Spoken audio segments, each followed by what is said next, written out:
জয়পুরহাট চিনিকল শুধু একটি শিল্প প্রতিষ্ঠান নয়, এটি জয়পুরহাটের ইতিহাস ঐতিহ্যের অংশ হয়ে দাঁড়িয়েছে।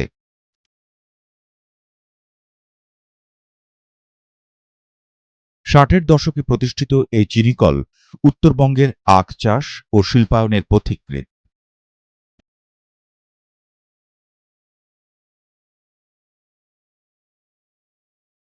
হাজার হাজার কৃষক ও শ্রমিকের জীবিকা এই চিনিকলের সঙ্গেই ওতপ্রোতভাবে জড়িত। আখ চাষ, পরিবহন, চিনি উৎপাদন ও বিপণন, এই পুরো প্রক্রিয়া জয়পুরহাটের অর্থনীতিকে গতিশীল করেছে।